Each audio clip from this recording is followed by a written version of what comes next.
আসসালামু আলাইকুম। বিসমিল্লাহির রহমানির রহিম। ইসলামের আলো বাংলাদেশের মাটিতে কিভাবে ছড়িয়ে পড়ল?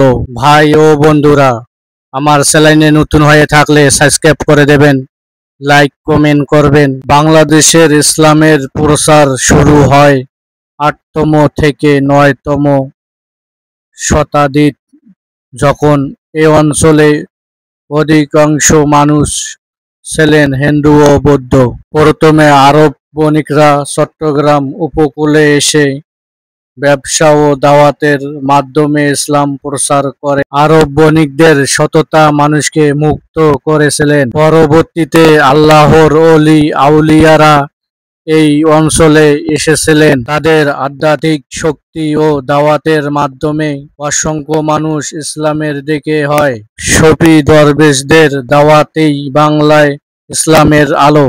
তাদের মধ্যে অন্যতম ছিলেন হযরত শাহজালাল ইয়ামিন রহমতুল্লাহ আলাইহি, যিনি ৩৬০ জন সঙ্গী নিয়ে সিলেটে আগমন করেন।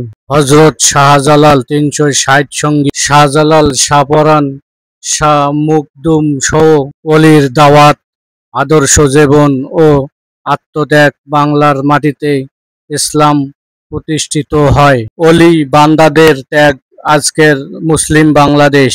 আজকের বাংলাদেশ ইসলামের সত্যি ভিত্তির পেছনে রয়েছে সেই মহান আল্লাহ বন্ধুদের অমূল্য প্রচেষ্টা। তাদের দাওয়াতেই আজকের মুসলিম বাংলাদেশ। শেয়ার করে দিয়ে অন্যদেরকে দেখার সুযোগ করে দেবেন।